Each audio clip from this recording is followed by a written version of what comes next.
പദശുദ്ധി കൊണ്ട് എന്താ അർത്ഥമാക്കുന്ന ആർക്കെങ്കിലും ഒന്ന് പറയാൻ പറ്റുമോ? പദശുദ്ധി എന്ന് വെച്ചാൽ എന്താ നിങ്ങൾ മനസ്സിലാക്കുന്നത് എന്താ?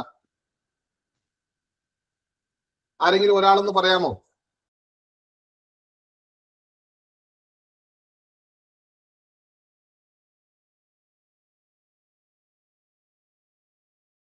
വാക്കുകളുടെ ശുദ്ധമായിട്ടുള്ള രൂപം അങ്ങനെയല്ല സർ? വാക്കുകളുടെ ശുദ്ധമായ രൂപം. ശുദ്ധമായ രൂപം, ചിലപ്പോ അശുദ്ധമായ രൂപം ഉണ്ടാവും എന്നർത്ഥം അല്ലേ? അശുദ്ധമായ രൂപവും ഉണ്ടാവും, ശുദ്ധിയായ രൂപവും ഉണ്ടാവും. ശുദ്ധി എന്ന് പറയുന്നത് വേറൊന്നുമല്ല, മലയാള ഭാഷയില് ചില അക്ഷരങ്ങള് ചേർന്നിട്ടാണ് പദങ്ങൾ ഉണ്ടാവുന്നത് അല്ലേ? അക്ഷരങ്ങൾ ചേർന്നിട്ടാണ് പദങ്ങൾ ഉണ്ടാവുന്നത്. അപ്പോ ചില അക്ഷരങ്ങൾക്ക് പ്രാധാന്യമുണ്ട് എന്നാണ് അത് സൂചിപ്പിക്കുന്നത്, വേറൊന്നുമല്ല. കാരണം ഒരു അക്ഷരം അവിടുന്ന്, ഒരു പദത്തിൽ നിന്ന് ഒരു അക്ഷരം മാറിക്കഴിഞ്ഞാൽ ആ പദം ശുദ്ധി ഉള്ള പദം അല്ല എന്നാണ് നമ്മൾ പറയുന്നത്. അപ്പൊ നിങ്ങൾ ഇപ്പോൾ ഈ PSCക്ക് പരീക്ഷയ്ക്ക് പഠിക്കുമ്പോ ഇങ്ങനെ എപ്പോഴും ഇങ്ങനെ എന്താ ക്ലാസ്സുകളിൽ അല്ലെങ്കിൽ കുറെ വാക്കുകൾ പഠിക്കുന്നതിനേക്കാൾ അതിനൊരു ടെക്നിക്കുണ്ട്. ആ ടെക്നിക്ക് കൂടി ഞാൻ പറഞ്ഞുതരാം. അതായത് പദം ശുദ്ധമല്ലാതാകുന്നത് എപ്പോഴാ മലയാളത്തില്? ഞാനിപ്പോ പറഞ്ഞു, ഒരു പദത്തിനകത്ത് അക്ഷരങ്ങളാണ് പ്രധാനം. ചേരേണ്ട അക്ഷരങ്ങൾ അല്ലെങ്കിൽ ആ പദം അശുദ്ധിയായി, അല്ലെങ്കിൽ ആ പദം തെറ്റി. അപ്പോൾ അവിടെ പ്രധാനമായിട്ട് വരുന്നത് അക്ഷരങ്ങളാണ്. സത്യല്ലേ? സത്യല്ലേ? സത്യമല്ല എന്ന് പറഞ്ഞാൽ വേറെ എന്തെങ്കിലും പറയാം. സത്യാണോ? അതെ സർ. അതെ. അപ്പൊ അക്ഷരങ്ങളാണ് പ്രധാനം. അക്ഷരങ്ങൾ പ്രധാനമാകുമ്പോൾ എന്താ? അക്ഷരങ്ങൾ നമ്മൾ എവിടെയാ പരിചയപ്പെടുന്നത്? നമ്മുടെ അക്ഷരമാലയിലല്ലേ? അതെ. അവിടെ നമ്മള് സ്വരാക്ഷരം എന്നും വ്യഞ്ജനാക്ഷരം എന്നും പറഞ്ഞ് രണ്ട് ഭാഗങ്ങൾ കൽപ്പിച്ചിട്ടുണ്ട് മലയാള ഭാഷയിൽ.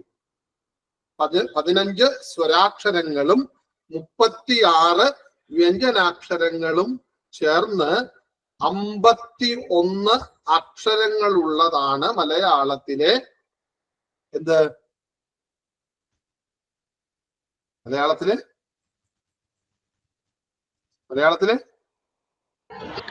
അക്ഷരമാല. നിങ്ങളെ ഇടയ്ക്ക് അവിടുന്ന് എഴുന്നേറ്റ് പോവോ? ഉറങ്ങുവാണെന്ന് അറിയാൻ വേണ്ടിയിട്ടാണ് ഞാൻ നിർത്തണത്. അപ്പൊ നിങ്ങൾ പറയണോട്ടോ. പറയില്ലേ? അപ്പൊ ആ 51 അക്ഷരങ്ങൾ ചേർന്നിട്ടുള്ളതാണ് അക്ഷരമാല. ഈ അക്ഷരമാല, അതിലെ സ്വരാക്ഷരങ്ങള് വളരെ നാച്ചുറൽ ആയിട്ടുള്ള സൗണ്ടാണ്, പക്ഷെ വളരെ പ്രധാനപ്പെട്ടതാണ്. കാരണം എല്ലാ വ്യഞ്ജനാക്ഷരങ്ങളോടും കൂടിയും നമ്മുടെ സ്വരം ചേരുന്നുണ്ട്. അപ്പോ പ്രധാനപ്പെട്ടത് വ്യഞ്ജനാക്ഷരമാണ്. വ്യഞ്ജനാക്ഷരം ഉച്ചരിക്കുന്നതിന് ഒരു രീതിയുണ്ട്. അറിയാമോ നിങ്ങൾക്ക്?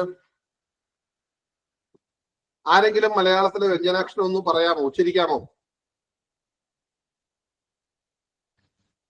ആർക്കെങ്കിലും പറയാമോ? ടീച്ചർമാരാരെങ്കിലും ഉണ്ടോ നമ്മുടെ കൂട്ടത്തില്? ടീച്ചർമാരാരെങ്കിലും ഉണ്ടോ? ഞാനത് സമയമാകുമ്പോ ഞാൻ കാണിക്കാം. ടീച്ചർമാരാരെങ്കിലും ഉണ്ടോ? ആരും ഒന്നും മിണ്ടുന്നില്ലല്ലോ. അപ്പൊ എല്ലാരും ടീച്ചർമാരാണെന്നാ തോന്നണേ. ആണോ? ആ അക്ഷരമാല ഒന്ന് പറയാമോ?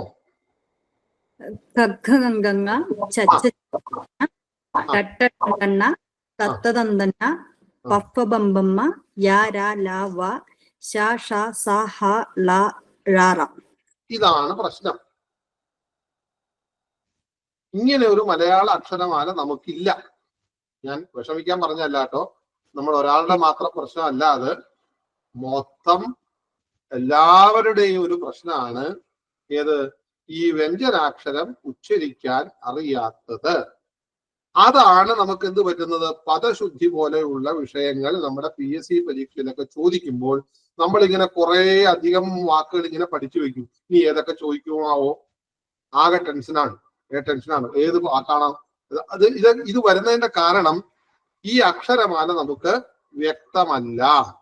അപ്പോ ഞാൻ തീർച്ചയായിട്ടും നിങ്ങളെ കുറെ അധികം പദങ്ങൾ പരിചയപ്പെടുത്തുന്നുണ്ട്, നമ്മൾ ചോദിക്കുന്ന പദങ്ങൾ പരിചയപ്പെടുത്തുന്നുണ്ട്. പക്ഷേ നിങ്ങൾക്ക് ഭാവിയിൽ ഇനിയും ഈ ഒരു വിഷയവുമായിട്ടൊരു പ്രശ്നം വരാതിരിക്കാനാണ് ഞാൻ ഈ ഒരു ടെക്നിക്ക് പറയുന്നത്. ഏറ്റവും പ്രധാനമായിട്ടുള്ളത് മലയാളത്തിലെ വ്യഞ്ജനാക്ഷരങ്ങൾ ഉച്ചരിക്കാൻ പഠിക്കണം. തക്ക ഗംഗ എന്നൊരു രീതി നമുക്കില്ല, അങ്ങനെ ഒരു സംഗതി ഇല്ല. അങ്ങനെയല്ല അത് ചെയ്യാം. എങ്ങനെ ചെയ്യാം?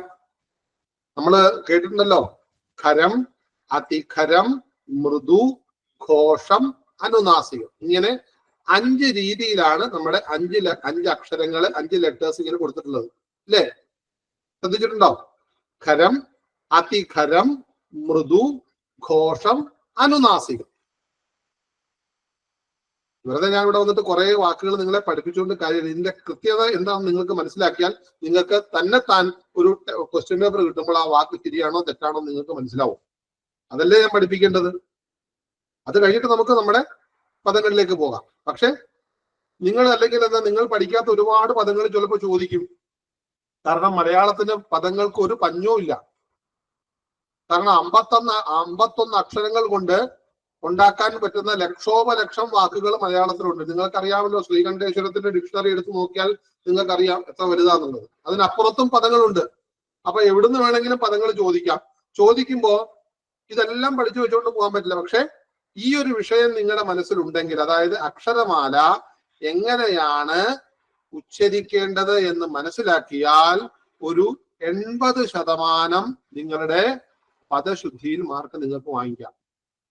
അതിന് വെറുതെ ആവശ്യമില്ലാതെ കുറെ പദങ്ങൾ ഇങ്ങനെ പഠിച്ചു വെക്കണമെന്നും കാര്യമില്ല. പഠിച്ചു വെച്ചാലും നിങ്ങൾക്ക് തെറ്റും. കാരണം നിങ്ങൾ ഉച്ചരിച്ചു വെച്ചിരിക്കുന്നത് തെറ്റാണ്. മലയാള ഭാഷ എഴുതുന്നത് പോലെ ഉച്ചരിക്കപ്പെടേണ്ട ഭാഷയാണ്.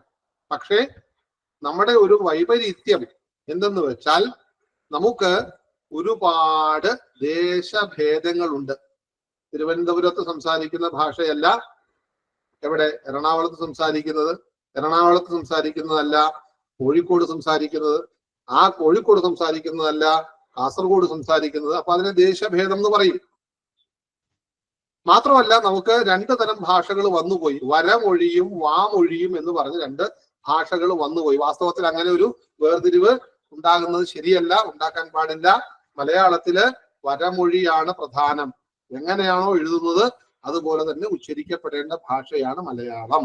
അപ്പോൾ എങ്ങനെ ക, ഖ, ഗ, ഖ, ങ എന്ന് ഉച്ചരിക്കും? ഞാനത് ചെറിയ എക്സാമ്പിൾ കഴിഞ്ഞിട്ട് നമുക്ക് നമ്മുടെ വിഷയത്തിലേക്ക് പോവാം. നിങ്ങൾക്ക് പദങ്ങൾ പഠിക്കാനാണോ ആഗ്രഹം, അതോ ഇത് മനസ്സിലാക്കി പോകാനാണോ ഇഷ്ടം? ഏതാ ഇഷ്ടം? ഇതുപോലെ മതി സാർ, മനസ്സിലാക്കി പോവാം. മനസ്സിലാക്കി പോയെങ്കിൽ നിങ്ങൾക്ക് അത് ഗുണം ചെയ്യും, സംശയമില്ല. അതുകൊണ്ട് ഞാൻ ചെറിയ ഒരു ഉദാഹരണത്തിന് ഞാൻ പറഞ്ഞുതരാം. എല്ലാവരുടെയും അറിവിനാണ്, എല്ലാവരുടെയും നന്മയ്ക്കാണ്. നോക്കൂ, ഇപ്പോ എന്റെ വൈറ്റ് ബോർഡ് കാണുന്നുണ്ടാവുമല്ലോ. ഇവിടെ നിങ്ങൾ നോക്കിയേ, നമ്മള് നേരത്തെ ഇവിടെ പറഞ്ഞതുപോലെ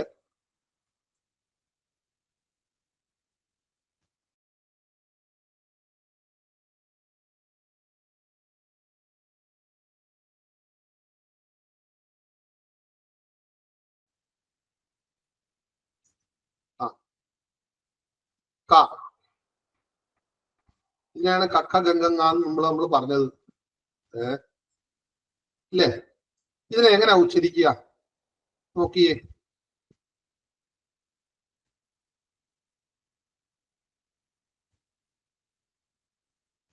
നമുക്ക് ഇങ്ങനെ ഉച്ചരിക്കാനേ നമുക്ക് പറ്റുള്ളൂ. ഇതൊരു ഇറ്റാലിയൻ വേർഡാണ്. കാരണം ഈ ങ എന്നുള്ളത് അനുനാസികം നമ്മുടെ ദ്രാവിഡ ഭാഷയ്ക്ക് മാത്രമേ ഉള്ളൂ. അതുകൊണ്ട് നമുക്ക് അതിനെ ഡിനോട്ട് ചെയ്യാൻ വേറെ മാർഗമില്ല. അപ്പൊ ഇവിടെ നോക്കിയേ, ഈ ക എന്നത് ഇത് ഖരം, അതിഖരം, മൃദു, ഘോഷം, അനുനാസികം എന്നിങ്ങനെയാണ് തിരിച്ചിട്ടുള്ളത്. നമുക്കത് അങ്ങനെയൊന്നും പഠിക്കണ്ട. നമുക്ക് ലിറ്റിൽ സൗണ്ട് എന്ന് പഠിക്കാം. Little sound, little more sound, very soft, very loud, nasal. Nasal എന്ന് വെച്ചാൽ മൂക്കിൽ കൂടെ, മൂക്ക്. നോസ് എന്ന് വെച്ചാൽ മൂക്ക്, നെയ്സൽ എന്ന് വെച്ചാൽ മൂക്കിലൂടെ, മൂക്കുകൊണ്ട് നെയ്സൽ. അപ്പൊ നോക്കിയേ, ഈ ലെറ്റർ പ്രൊനൗൺസ് ചെയ്യാൻ അല്പ ശബ്ദം മതി, ലിറ്റിൽ സൗണ്ട്. ഈ രണ്ടാമത്തെ ലെറ്റർ ഉച്ചരിക്കാൻ ലിറ്റിൽ മോർ സൗണ്ട്, കുറച്ചുകൂടി അധിക ശബ്ദം വേണം. മൂന്നാമത്തത് വളരെ സോഫ്റ്റ് ആണ്, അതാണ് അതിനെ മൃദു എന്ന് പറയുന്നത്, മൃദു, വെരി സോഫ്റ്റ്. നാലാമത്തത് വെരി ലൗഡ് ആണ്, അതായത് ഘോഷം എന്നാ പറയുക. അഞ്ചാമത്തത് നെയ്സൽ. ഇനി എന്താ ചെയ്യുക? ഇത് ക, ഇത് ക.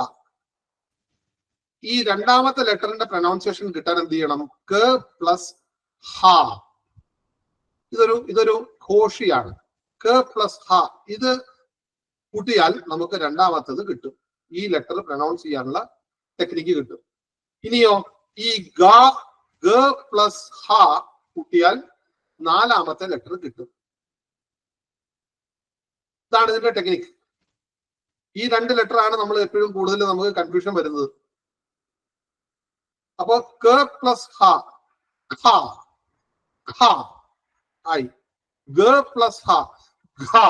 നോക്കണേ, ഇത് രണ്ടും കെ ആണ്, ഇത് രണ്ടും ജി ആണ്. വ്യത്യാസം നോക്കണേ, കെയും ജിയും തമ്മിൽ വ്യത്യാസം നമുക്ക് പെട്ടെന്ന് അറിയാൻ പറ്റും. ഇപ്പൊ നമ്മൾ മലയാളം ഇംഗ്ലീഷിൽ കൂടെ പഠിപ്പിക്കുകയാണ്. അതാണ് ആ അവസ്ഥയിൽ നമ്മൾ എത്തി. ആ അവസ്ഥയിൽ നമ്മളെ എത്തിച്ച്. നമ്മൾ ആരുടെയും കുഴപ്പമല്ല, അങ്ങനെയായി പോയി. എന്നാൽ നമുക്ക് ഇപ്പൊ കൂടുതൽ മനസ്സിലാവുള്ളൂ. ഇപ്പൊ അല്ലാതെ പറഞ്ഞാൽ നിങ്ങൾക്ക് മനസ്സിലാവില്ല. ഇപ്പൊ നോക്കുക, കെ യുടെ ഉച്ചാരണവും ജിയുടെ ഉച്ചാരണവും രണ്ടും രണ്ടല്ലേ? ഇപ്പൊ കേരള, KERALA എന്ന് എഴുതിയാൽ കേരള, GERALA എന്ന് എഴുതിയാൽ നിങ്ങൾ ഗേരള എന്ന് വായിക്കും. അപ്പൊ ക, ഗ. അപ്പൊ ആദ്യത്തെ രണ്ടും കെയിലാണ് സ്റ്റാർട്ട് ചെയ്യുന്നത്, ക. മൂന്നാമത്തതും നാലാമത്തതും ജി ആണ്, അപ്പൊ ഗ. ഇനി നമ്മൾ ശ്രദ്ധിക്കേണ്ടത്, കയുടെ കൂടെ ഹ ഇവിടെ ചേർത്താൽ രണ്ടാമത്തെ ലെറ്റർ കിട്ടി, കറക്റ്റ് പ്രൊനൗൺസിയേഷൻ ആയി. ഇത് ഹ, ഹ എന്ന ആസ്പിറേറ്റഡ് സൗണ്ട് ആണ്, ആസ്പിറേഷൻ, നമ്മുടെ വായു പുറത്തേക്ക് തള്ളുന്ന ഒരു ലെറ്റർ ആണ് ഹ. അതിനെ മലയാളത്തിൽ ഘോഷി എന്നാ പറയുക. അപ്പൊ ക പ്ലസ് ഹ, ഖ. അതുപോലെ ഗ പ്ലസ് ഹ, ഖ. അപ്പൊ ഇതെങ്ങനെയാ? ഈ 5 ലെറ്റേഴ്സും നമ്മൾ പ്രൊനൗൺസ് ചെയ്യേണ്ടത് എവിടെ വെച്ചാ? ഈ തൊണ്ടയുടെ ഇവിടെ ഉണ്ടല്ലോ, ഇവിടെ ഒരു കുഴി, ആ കുഴിയിൽ വെച്ചിട്ടാണ് അത് പ്രൊനൗൺസ് ചെയ്യേണ്ടത്. വേറെ ഒരു സ്ഥലവും ഉപയോഗിക്കാൻ പാടില്ല, എന്നാൽ മാത്രമേ അത് കറക്റ്റ് ആവുള്ളൂ. അവിടെ നിങ്ങൾ ടച്ച് ചെയ്ത് അറിയാൻ പറ്റും, ഒരു വൈബ്രേഷൻ കാണാം. ക, ഖ, ഗ, ഘ, ങ. കണ്ടോ? അങ്ങനെയാണ് അത് പ്രൊനൗൺസ് ചെയ്യേണ്ടത്. ക, ഖ, ഗ, ഘ, ങ. ഇങ്ങനെ നിങ്ങൾ അത് പ്രാക്ടീസ് ചെയ്താൽ എന്താ ഗുണം? നിങ്ങൾക്ക് ഏത് ലെറ്റർ ആണ് അവിടെ വരുന്നത് എന്നുള്ള കൺഫ്യൂഷൻ ഉണ്ടാവില്ല. അതാണ് ഏറ്റവും പ്രശ്നം. നമുക്ക് ഈ പദശുദ്ധി, പദം അശുദ്ധമാകാനുള്ള കാരണം എന്ന് വെച്ചാൽ അക്ഷരത്തെറ്റെന്ന് അതിന്റെ അർത്ഥം, വേറൊന്നുമില്ല. അവിടെ ഏത് അക്ഷരമാണ് വരുന്നതെന്ന് നമുക്ക് മനസ്സിലാവില്ല. അതാണ് അതിനകത്ത് ഏറ്റവും പ്രോബ്ലം. അതല്ലേ? അല്ലേ? അതാണോ അല്ലയോ? ഒരു പദത്തില് അല്ലെ, നമുക്ക് ആർക്കും മലയാളത്തിലെ എല്ലാ പദങ്ങളും പഠിച്ചുകൊണ്ട് പോയി പരീക്ഷയ്ക്ക് എഴുതാൻ പറ്റുമോ? ഇല്ല സർ, പറ്റില്ല. അപ്പൊ പിന്നെ എന്തിനാ അങ്ങനെ ഒരു ചോദ്യം നമ്മുടെ ചോദ്യ പേപ്പറിൽ ഉണ്ടാവണത്? അത് ശരിയല്ലല്ലോ. അപ്പൊ അതിന്റെ അർത്ഥം അതല്ല. അപ്പൊ അതിന്റെ ശരിയായിട്ടുള്ള സൂത്രവാക്യം എന്ന് പറഞ്ഞാൽ മലയാള ഭാഷയുടെ ഉച്ചാരണം ഇതുപോലെ, ഞാനിപ്പോ പറഞ്ഞ പോലെ തന്നെ, ക പോലെ തന്നെ ച, ത, ത, പ. ആ ക, ച, ട, ത, പ, ഈ എല്ലാ വ്യഞ്ജനാക്ഷരങ്ങൾക്കും ഉച്ചരിക്കാൻ ഒരു പ്രത്യേക സ്ഥാനമുണ്ട്. നമ്മുടെ ഉച്ചാരണ അവയവം സ്പർശിക്കുന്ന കൃത്യമായ സ്ഥാനമുണ്ട്.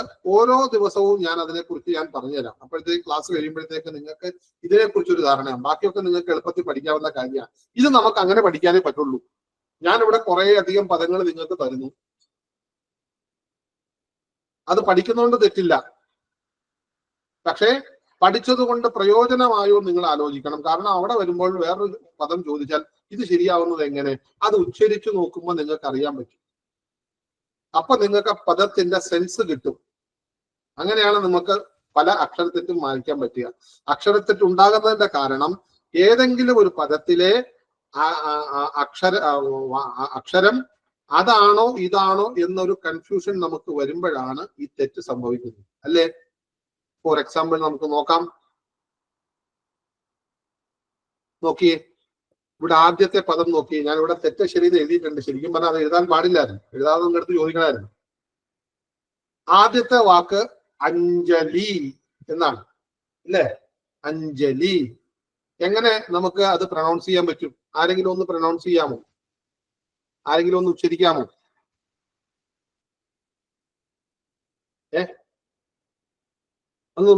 ആരെങ്കിലും ഒന്ന് പറയാമോ? ആ വാക്കൊന്ന് റിപ്പീറ്റ് ചെയ്യാമോ? അഞ്ജലി.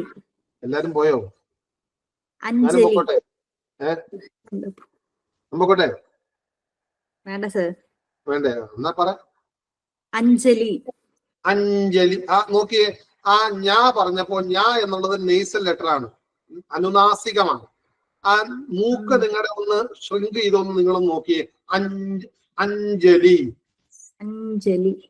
കണ്ട? ഇനി നിങ്ങൾക്ക് ആ തെറ്റ് ആ വാക്ക് വന്നാൽ ഉണ്ടാവില്ല.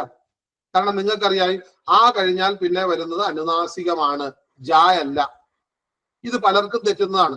ആദരാഞ്ജലി. കണ്ട? ആദരാഞ്ജലി എന്നൊക്കെ എഴുതുമ്പോ ആദ്യം ജാ എഴുതും ചിലര്, അല്ലേ? ആദരാഞ്ജലികൾ എന്ന് പറയുന്നത് ശരിയല്ല കേട്ടോ. അഞ്ജലി എന്ന് പറഞ്ഞാൽ എന്താ? അഞ്ജലി എന്ന് പറഞ്ഞാൽ എന്താ? ഇതിനകത്ത് അഞ്ജലി ഉണ്ടോ? ഇല്ല അല്ലേ? വിൻസ് ഓഫ് വ്ലോഗ്സിനോട് ചോദിക്കാം, വ്ലോഗ് ഒക്കെ ചെയ്യുന്ന ആളാണ്. അയ്യോ. എന്നാ ദിവ്യാദാസിനോട് ചോദിക്കാം, ബിനുവിനോട് ചോദിക്കാം. ബിനു, അഞ്ജലി എന്ന് വെച്ചാൽ എന്താ? അഞ്ജലി എന്ന് വെച്ചാൽ ഒരു പെൺകുട്ടിയുടെ പേര്, അല്ലാതെ ഇപ്പൊ എന്തെന്ന്? വർഷണം എന്നല്ലേ സാർ? വർഷിക്കുക, അങ്ങനെ അല്ല, വർഷിക്കാന്നല്ലേ? വർഷിക്കുക ഇങ്ങനെ അല്ലേ? അല്ല, അഞ്ജലി എന്ന് വെച്ചാൽ കൂപ്പ് കൈന്നാണ്. നമ്മൾ അമ്പലത്തിലൊക്കെ പോയിട്ട് പുഷ്പാഞ്ജലി എന്ന് പറയില്ലേ? പറയില്ലേ? ഓ, ഞങ്ങളൊന്നും പറയാറില്ലെന്ന്. അതൊക്കെ ആവശ്യമുള്ളവർ പറഞ്ഞോളൂ, ഞങ്ങൾ ആരും പറയാറില്ല. പറയാറുണ്ടോ? പറയാറുണ്ട്. ഉണ്ടോ? എന്നാ പിന്നെ ഇത്ര മടിക്കേണ്ട കാര്യം. നിങ്ങൾ എന്തിനാ ഇങ്ങനെ ബലം പിടിച്ചിരിക്കണേ? നിങ്ങളെയൊക്കെ കണ്ടുമ്പോ ഞാനല്ലേ ബലം പിടിച്ചിരിക്കേണ്ടത്? എനിക്ക് ബലമൊന്നും ഇല്ലല്ലോ. അത് നിങ്ങൾ ആരുടെ ഇങ്ങനെ സംസാരിക്കാറില്ലേ? ആരും മിണ്ടുന്നില്ല. അപ്പൊ പുഷ്പാഞ്ജലി എന്ന് വെച്ചുകഴിഞ്ഞാല് രണ്ട് കൈ കൊണ്ടും എടുക്കുന്ന പുഷ്പങ്ങൾ, അതാണ് പുഷ്പാഞ്ജലി എന്ന് അർത്ഥം. അതായത് നമ്മുടെ ഈ കൈകൾ ചേർത്ത് വെച്ചാൽ അതിനെ അഞ്ജലി എന്നാ പറയുക. അപ്പൊ നിങ്ങളുടെ പരീക്ഷ ചോദിക്കുക, ആദരാഞ്ജലി ഓർ ആദരാഞ്ജലികൾ ഏതാ ശരി?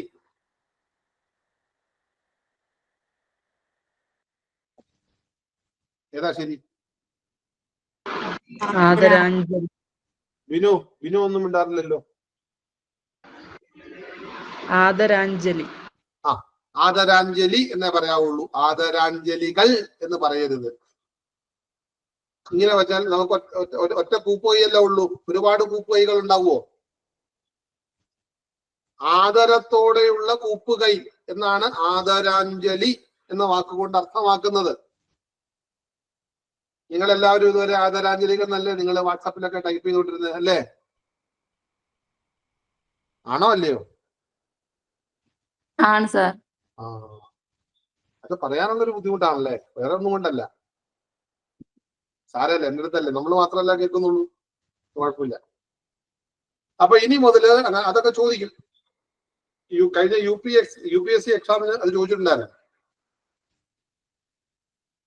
IAS എക്സാമിന്റെ UPSC എക്സാമിനേഷന്റെ പ്രിലിംസിന് മലയാളം പ്രിലിംസ് എടുത്ത് ഒരിടത്ത് ആ ചോദ്യം ചോദിച്ചിട്ടുണ്ടായിരുന്നു. ആദരാഞ്ജലി ഓർ ആദരാഞ്ജലികൾ. ആദരാഞ്ജലി എന്നതാണ് കറക്റ്റ്. ഇനി ഈ പറഞ്ഞ പോലൊക്കെ അഞ്ജലി എന്ന് വരുമ്പോൾ നിങ്ങൾക്ക് ആ തെറ്റ് ഉണ്ടാവാൻ പാടില്ല. ആ കഴിഞ്ഞാൽ പിന്നെ അനുനാസികമാണ് വരുന്നത്. അഞ്ജലി, അഞ്ജനം. ഓക്കെ. ഇനി വിജ്ഞാനം എന്ന് പറഞ്ഞാലോ? ആരെങ്കിലും ഒന്ന് പ്രൊനൗൺസ് ചെയ്തേ. വിജ്ഞാനം എന്നൊന്ന് പ്രൊനൗൺസ് ചെയ്തേ.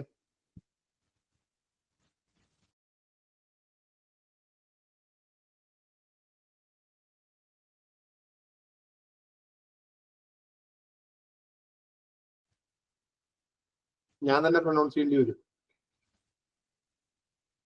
വിജ്ഞാനം. ഏ വിജ്ഞാനം. ആ അവിടെ ഏത് ലെറ്റർ ആണ് വി കഴിഞ്ഞിട്ട് വരിക? അനുനാസികമാണോ ജായാണോ? ജ. അല്ലേ? അതെന്തുകൊണ്ടാണ് അങ്ങനെ വന്നത്? ആ വാക്ക് ഏതാ? ശരിക്കും ആ വാക്ക് ഏതാ? ജ്ഞാനം എന്ന വാക്കല്ലേ? ജ്ഞാനം. ജ്ഞാനം. ജ കഴിഞ്ഞിട്ടാണ്. ജ കഴിഞ്ഞ് ചന്ദ്രക്കല ഇട്ടിട്ടാണ്. ജ്ഞാനം. ജ്ഞാനം എന്നല്ല. ജ്ഞാനം നെയ്സിലാണോ തുടങ്ങുന്നത്? അനുനാസികത്തിലാണോ തുടങ്ങുന്നത് ആ വാക്ക്? വിജ്ഞാനം. ജ്ഞാനം എന്നതിന്റെ കൂടെ നമ്മൾ ഒരു ഉപസർഗം ചേർത്തതാണ് വി. വി എന്നുള്ള ഒരു ഉപസർഗമാണ്, ഒരു അഡ്ജക്റ്റീവാണ്. അത് വിശേഷേണ ജ്ഞായേതി ഇതി വിജ്ഞാനഃ എന്ന് സംസ്കൃതത്തിൽ പറയും. വിശേഷേണ, വിശേഷ രീതിയിലുള്ള അറിവിനെയാണ് വിജ്ഞാനം എന്ന് പറയുന്നത്. അത് വിസ്ഡം എന്നാണ് പറയാം. ഇംഗ്ലീഷിൽ പറയുമ്പോൾ നമ്മൾ വിസ്ഡം എന്ന് പറയാം, അല്ലെ? അവിടെ നോളജ് എന്നുകൊണ്ട് വിസ്ഡം ഉണ്ട്. അപ്പൊ നമ്മൾ സാധാരണ പറയാറുണ്ട് ജ്ഞാന വിജ്ഞാനങ്ങൾ എന്നാ പറയാ. ജ്ഞാനവും വിജ്ഞാനവും. ജ്ഞാനം മീൻസ് നോളജ്, വിജ്ഞാനം മീൻസ് വിസ്ഡം. അപ്പൊ നിങ്ങൾ ശ്രദ്ധിക്കേണ്ട കാര്യം, അവിടെ ശരിയായ റൂട്ട് വെർബ് എന്ന് പറയുന്നത് ജ്ഞാനം എന്നാണ്. അവിടെ എന്തല്ല ആദ്യം നമ്മൾ ഉച്ചരിക്കുന്നത്? അവിടെ നമ്മള് നെയ്സൽ, നമ്മുടെ അനുനാസിക അക്ഷരമല്ല ആദ്യം ഉച്ചരിക്കുന്നത്. അപ്പോ ജ്ഞാനം അഞ്ജലി, ജ്ഞാനാഞ്ജലി, ജ്ഞാനാഞ്ജലി എന്ന് പറഞ്ഞു നോക്കിയാൽ അറിയാൻ പറ്റും. അതെന്താ അങ്ങനെ മനസ്സിലായതെന്ന് വെച്ച് കഴിഞ്ഞാൽ ആ ഉച്ചാരണം കൃത്യമായി നമ്മൾ പഠിച്ചത് കൊണ്ടാണ്. അല്ലെങ്കിൽ ഒരാൾക്ക് പറ്റില്ല. ക, ഖ, ഗ, ഖ, ങ, ച, ഛ, ജ, ഝ, ഞ. കേട്ടോ? ഞ. ആ ഞ കൃത്യമായി നമ്മുടെ മൂക്കിലൂടെ അത് പ്രൊനൗൺസ് ചെയ്ത് പഠിച്ചത് കൊണ്ടാണ് ഏത് ലെറ്റർ ആണ് അവിടെ വരുന്നതെന്ന് നമുക്ക് കൺഫ്യൂഷൻ ഇല്ലാണ്ട് പറയാൻ പറ്റും.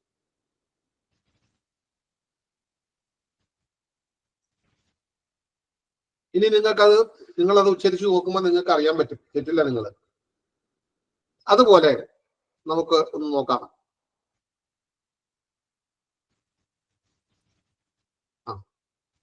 അടുത്ത നോക്കിയേ, അടുത്ത വേർഡൊന്ന് വായിച്ചു നോക്കിയേ. അടിമത്വം, അടിമത്തം. എന്താ അതിന്റെ വ്യത്യാസം?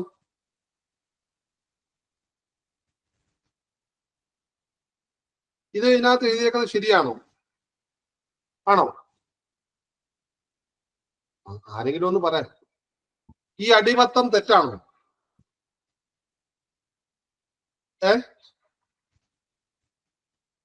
ഓ, ഏത് കാലത്തിലാണ് പഠിക്കാൻ വന്നതെന്നാ ഇപ്പൊ ചിന്ത. ഇതിന്റെ ആവശ്യം ഉണ്ടായില്ലല്ലോ.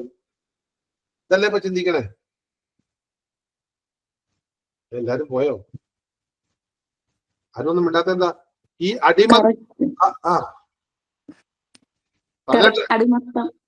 ഈ അടിമത്തം ഇവിടെ തെറ്റിന്റെ അടിയിൽ എഴുതിയേക്കുന്ന അടിമത്തം ശരിയല്ലേ? അല്ലല്ലോ, തെറ്റ് തന്നെ. അതെന്താ കാര്യം? മത്വം അല്ലല്ലോ, അടിമത്തം അല്ലേ? അടിമപ്പെടുന്ന അടിമത്തം. അതെന്താ അതിന്റെ കാരണം? അടിമത്തം എന്ന് പറയില്ല, അടിമത്തം.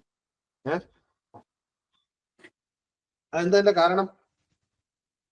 ഒരു കാരണവുമില്ല. ഞങ്ങൾ എല്ലാ പുസ്തകത്തിലും കണ്ടു, അതുകൊണ്ട് ഞങ്ങൾ അങ്ങനെ പറയുന്നു, അല്ലേ? ഈ വാക്ക് മലയാള വാക്കാണോ?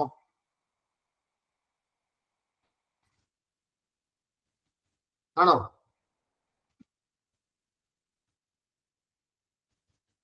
ഈ വാക്ക് മലയാള വാക്കാണോ? നിങ്ങൾ ധൈര്യമായിട്ട് പറഞ്ഞോ. തെറ്റാണെങ്കിൽ തെറ്റിക്കോട്ടെ. ശരിയായിട്ടുള്ളത് മാത്രമേ ഞാൻ പറയുന്ന അടുത്തെങ്കിലും പറഞ്ഞിട്ടുണ്ടോ? അടി. അടി. ഇത് ഈ അടി, അടി എന്നല്ല കേട്ടോ, ഡായ് അല്ലാതെ ടായാണ്. ഇതൊന്ന് പ്രൊനൗൺസ് ചെയ്തേ. ഡായല്ല, ഇതല്ല. The tip of the tongue should bend back and touch the upper mouth. നമ്മുടെ നാവിന്റെ അറ്റം ഇല്ലേ? നാവിന്റെ അറ്റം ഉണ്ടോ? ഉണ്ടോ? അതൊന്ന് വളച്ചിട്ട് നേരെ മേളെണ്ണാക്കിലൊന്ന് ടച്ച് ചെയ്യണം. ടാ. അപ്പോഴേ അത് കറക്റ്റ് ആവുള്ളൂ. ഇതിന് നമ്മൾ ഡ എന്ന് പറഞ്ഞ് പഠിച്ചു കഴിഞ്ഞാൽ അക്ഷരം തെറ്റും, പദശുദ്ധിയിൽ വരുമ്പോ നമുക്ക് പ്രശ്നമാവും. ഇത് എന്താണ്? ഇത് ടി എ എന്ന് നമുക്ക് പറയാനില്ല. ട, ടി എ. രണ്ടാമത്തേന് ടി എച്ച് എ. ഈ പറഞ്ഞ പോലെ തന്നെ ടി എയുടെ കൂടെ എച്ച് എ. ട് പ്ലസ് ആ ഇസ് ഈക്വൽ ടു ആ. ഠ, ഠ. കണ്ടോ? ട് ഹ, ഠ, ട, ഹ. കണ്ടോ? അക്ഷരമൊക്കെ പറയാൻ പറ്റുമോ? ഭക്ഷണമൊക്കെ കഴിച്ചിട്ടാണോ ഇരിക്കണേ? അതെ സർ. അപ്പൊ കുഴപ്പമില്ല. ഇനിയോ ഇതെന്ത് പറയും? ഇത് ഡാ, ഡി എ. ഇനിയോ ഡ പ്ലസ് ഹ ഈക്വൽ ടു ഠ. കണ്ടോ? D H A. അപ്പൊ കറക്റ്റ് ആവും. ഡ ഠ, ഡ ഠ. മൃദു ഘോഷം, സോഫ്റ്റ് ലൗഡർ. ഡ ഠ. എല്ലാം എന്ത് ചെയ്യണം? The tip of the tongue should bend back and touch the upper mouth. നമ്മുടെ നാവിന്റെ അറ്റം വളഞ്ഞിട്ട് മുകൾ നാക്കിലേക്ക് ടച്ച് ചെയ്യണം. ആ നമ്മുടെ മൗത്തിന്റെ ഉള്ളിൽ ടച്ച് ചെയ്യണം. അവിടെ മേളിൽ പോയി തൊടണം. അപ്പോഴേ ആ ടാ ഗ്രൂപ്പ് ലെറ്റേഴ്സ് കറക്റ്റ് ആവുള്ളൂ. ഇങ്ങനെ ഓരോന്നുണ്ട്, അത് ഞാൻ പറഞ്ഞുതരാം. നമ്മുടെ സമയം കളയുന്നത് ശരിയല്ല, എന്നാലും ഇത് സമയം കളയലല്ല കേട്ടോ. ഇത് നിങ്ങൾക്ക് നാളെ ഉപകാരപ്പെടുന്ന രീതിയാണ്. നിങ്ങൾ കുറെ പദങ്ങൾ പഠിച്ചു വെച്ചാലൊന്നും നിങ്ങളുടെ തലയിൽ ഇരിക്കില്ല.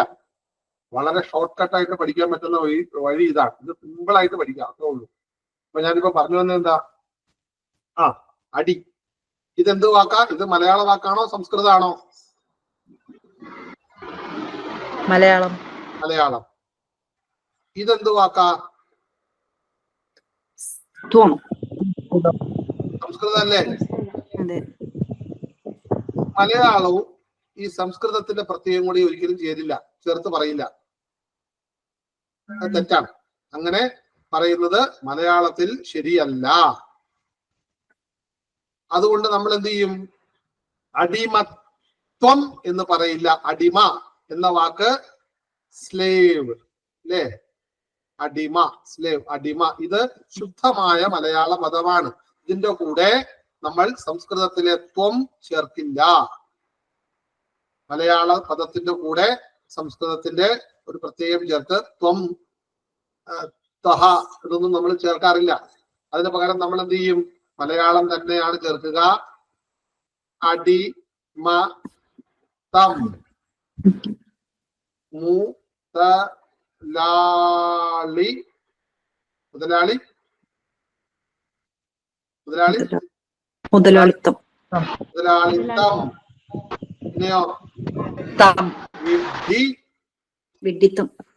വിഡ്ഢിത്തം, വിഡ്ഢിത്തം. വിഡ്ഢി എന്നുള്ളത് വിഡ്ഢിത്തം. വിഡ്ഢിത്തം. ശരിക്കും പറഞ്ഞാൽ വിഡ്ഢിത്വം ആവേണ്ടതാണ്. പക്ഷെ അവിടെ ഢ എന്നത് വിഡ് എന്ന റൂട്ട് മലയാളം റൂട്ടാണ് എന്നാണ് വെപ്പ്. അതുകൊണ്ടാണ് വിഡ്ഢിത്തം. ശരിക്കും മലയാളത്തിൽ അതിനെ പോഴ, പോഴത്തം. സാറാ വിഡ്ഢിന്ന് എഴുതുന്നേനെ പോഴ. അത് എഴുതാം, ഇങ്ങനെ എഴുതാം. Okay okay. വിഡ്ഢി. ശരി.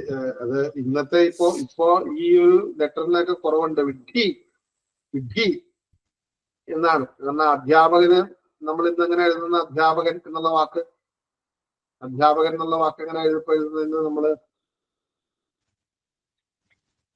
ഇതിലേതാ ശരി?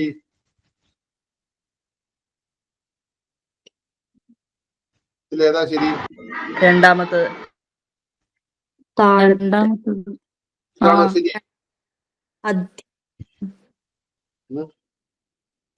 രണ്ടാമത്തതാണ് സാർ പഠിച്ചിട്ടുള്ളത് സ്കൂളിൽ. സ്കൂളിൽ നമ്മൾ പഠിച്ചിട്ടുള്ള ഇതാ. പക്ഷെ ഇപ്പോഴത്തെ സ്കൂളിൽ പഠിപ്പിക്കുന്ന ഇതാ. പക്ഷെ PSC ചോദിക്കുകയാണെങ്കിൽ രണ്ടിനും നമ്മൾ ഇങ്ങനെ കൊടുക്കാറില്ല കേട്ടോ. വേറെ എന്തെങ്കിലും ഒരു വാക്കും കൂടെ തെറ്റായിട്ട് കൊടുത്തിട്ടേ കൊടുക്കാറുള്ളൂ. ഇങ്ങനെ രണ്ടും കൂടെ കൊടുക്കാറില്ല, ചോയ്സ് തരാറില്ല. കാരണം രണ്ടും ശരി ഉത്തരമാണ് എന്ന് പറയേണ്ടി വരും ഒരാൾ വാദിച്ചാൽ. ഇതിൽ കുറെ കൂടി ശരി, കൃത്യമായ ശരി ഇതാണെന്ന് പറയേണ്ടി വരും രണ്ടാമത്തത്. കാരണം ഈ വാക്ക് എങ്ങനെയാ? അദ് അല്ലേ? നോക്കുക, ആ വാക്ക് ഇവിടെ വരും, ഇനിയും വരും. അത് പ്ലസ് പിന്നെയോ അത് പ്ലസ് യാപനം എന്നാണ്. അത് പ്ലസ് യാപനം. അത് ഇത് ഇത് ഇത് ഇത് ഇത് ഒരു പ്രിഫിക്സ് ആയതുകൊണ്ട് അത് അത് അത് ഹി യാപനം എന്നാണ് ശരി. അത് ഹിയാപനം എന്നാണ്. ഹി എന്ന് വെച്ചാൽ ബുദ്ധി, യാപനം യാപനം വെച്ചാൽ കാലക്ഷേപം ചെയ്യുക, കാലം കഴിക്കുക. അത് ധിയാപനം എന്ന വാക്കുകൾ ചേർന്നിട്ടാണ് അധ്യാപനം എന്ന വാക്ക് ഉണ്ടായത്. ഇപ്പോൾ അത് പറയുന്നത് ഇങ്ങനെ എഴുതിയാലും മതിയെന്നാണ്, അധ്യാപനം. അപ്പൊ ഈ അത് എന്നതിന്റെ അർത്ഥം എന്താ? ഇത് പലയിടത്തും നമ്മുടെ PSC ചോദ്യം വരുന്നുണ്ട്. എങ്ങനെയാ? അദ്ഭുതം. അങ്ങനെ എഴുതും. അപ്പൊ നമുക്ക് എന്താണ് ഇതിന്റെ അതിന്റെ അർത്ഥം പഠിക്കാൻ പറ്റും. ഇതാണോ ശരി? ഇതാണോ ശരി? ഇതിലേതാ ശരി?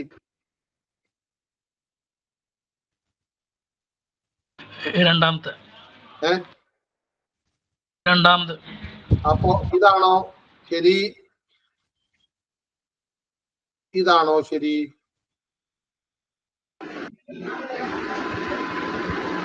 ഫസ്റ്റ്.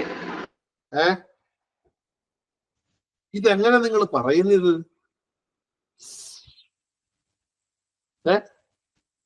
നിങ്ങൾ പറഞ്ഞത് വളരെ കറക്റ്റാ, പക്ഷെ ഇതെങ്ങനെ പറയുന്നത്?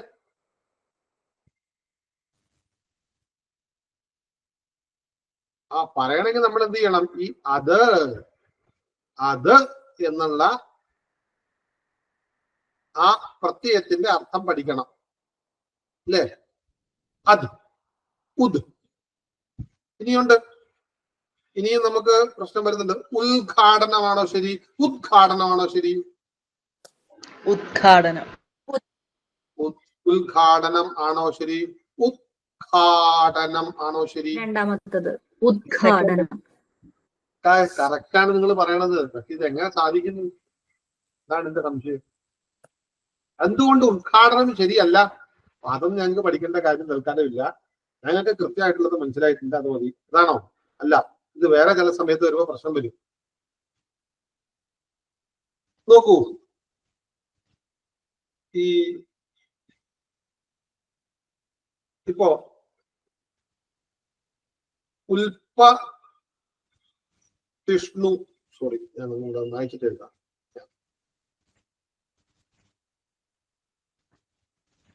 ഉൽപ്പതിഷ്ണു,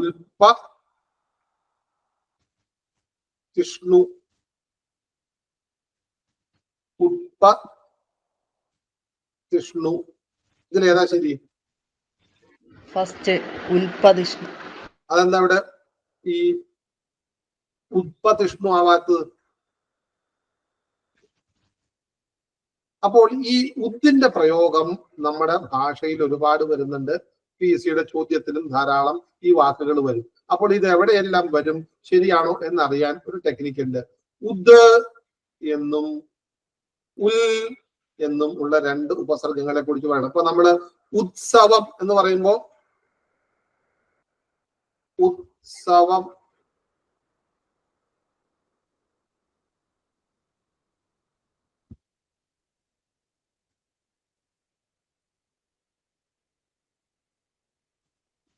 ഇതിലേതാ ശരി? രണ്ടാമത്തത് അല്ലേ? അപ്പോ ഇത് ഇല്ല് തന്നെയാണ് കേട്ടോ. ഇൽ പ്ലസ് സ എന്നുള്ളതാണ് സ എന്നായിട്ട് വരുന്നത്. അത് ഇവിടെ തെറ്റിക്കണ്ട, ഇവിടെ ഇല്ല് തന്നെയാണ്. അപ്പൊ ഇവിടെ നമ്മൾ ശ്രദ്ധിക്കേണ്ടത് രണ്ട് പദങ്ങളാണ് നമുക്ക് പ്രോബ്ലം ഉണ്ടാക്കുന്നത്. ഒന്ന് ഉദ്, ഒന്ന് ഉല്ല്. ഉദ്, അത്, അത് എന്നൊക്കെയുള്ള പദങ്ങള്, ഫോർ എക്സാമ്പിൾ ഉദ് അധ്യാപകന്റെ അത്, ഉദ് അത് എന്നുള്ള പ്രയോഗങ്ങള് സംസ്കൃതത്തോട് ചേർന്നിട്ടാണ് വരിക. അതിന്റെ അർത്ഥം എന്ന് വെച്ച് കഴിഞ്ഞാൽ ഉദ്ഘാടനം. ഘാടനം എന്ന് വെച്ചാൽ എന്താ അർത്ഥം? ഘാടനം, തുറക്കൽ. തുറക്കൽ എന്നാണ്. ഘാടനം ചെയ്യുക, പിളർക്കുക, തുറക്കുക, മുറിക്കുക എന്നൊക്കെ അർത്ഥം പറഞ്ഞു വരാം. അപ്പോ ഉദ് എപ്പോഴും വരുന്നത് അങ്ങനെയാണ്. അപ്പൊ ഉദ് എന്ന് പദം ചേർക്കുന്നത് ഉയർന്ന രീതിയിലുള്ള അല്ലെങ്കിൽ വിശേഷപ്പെട്ട രീതിയിലുള്ള എന്നൊക്കെ അർത്ഥത്തിലാണ് ഉദ് വരുന്നത്. പക്ഷെ ഉൽ വരുന്നത് അങ്ങനെയല്ല. അപ്പൊ അതാണ് ഉത്സവം എന്ന വാക്ക്. ഉത്സവം എന്ന് വെച്ചാൽ ഉത്കൃഷ്ടം, ഉചിതം എന്ന അർത്ഥത്തിലാണ് ഉൽ വരുന്നത്. അതുകൊണ്ടാണ് ഉത്സവം. ഉചിതമായി സവം ചെയ്യുന്നത്. സവം ചെയ്യുക എന്ന് വെച്ചാല് ഒഴുകുക, ഒഴുകുക, പുറത്തേക്ക് ഒഴുകുന്നതിനെയാണ് സമം ചെയ്യുക. ഉത്കൃഷ്ടമായി ഒഴുകുന്നത് എന്ന് വെച്ചാൽ ഈശ്വരന്റെ ചൈതന്യം കൂടുതലായും പുറത്തേക്ക് ഒഴുകുന്നത് ഉത്സവ സമയത്താണ്. അതുകൊണ്ടാണ് ഉത്സവം. അപ്പൊ ഉത്കൃഷ്ടമായത് എന്ന അർത്ഥത്തിലാണ് ഉൽ വരുന്നത്. ഉദ്, അത് എന്ന് പറഞ്ഞത് ഉയർന്നത്, വിശേഷപ്പെട്ട രീതിയിൽ ഉന്നതമായത് എന്നൊക്കെ അർത്ഥത്തിലാണ്. അപ്പോ അത് എന്ന് വെച്ചാൽ ഉയർന്ന ധീയാൽ വ്യാപനം ചെയ്യുന്നവൻ ആരോ അവൻ അധ്യാപകൻ എന്നാണ്. അപ്പൊ അവിടെ എന്ത് വേണം? കൃത്യമായിട്ട് നമ്മൾ അധ്യാപകൻ എഴുതണമെങ്കിൽ അത് എന്ന ആ ധാതു ഉപയോഗിക്കണം. അത് ധീ വ്യാപനം എന്ന് തന്നെ ഉപയോഗിക്കണം. അപ്പോ അത് ധ്യാപകൻ എന്ന് തന്നെ ഉപയോഗിക്കണം. അത് ഉയർന്ന തലത്തിൽ ധീ കൊണ്ട്, ബുദ്ധി കൊണ്ട് വ്യാപനം ചെയ്യുന്നവൻ, കാലം കഴിക്കുന്നവൻ എന്നാണ് ആ വാക്കിന്റെ അർത്ഥം. അപ്പോൾ അത് എന്ന് വരുമ്പോൾ പലപ്പോഴും ശ്രദ്ധിക്കണം, അത് ഉയർന്ന എന്ന അർത്ഥത്തിലാണ്. ഉൽ എന്ന് വന്നാൽ ഉത്കൃഷ്ടമായ എന്നർത്ഥമാണ്. അപ്പോൾ അത് ഈ പദങ്ങൾ വരുമ്പോൾ ഞാൻ ആ സമയത്ത് പഠിപ്പിക്കാം, അത് പറയാം.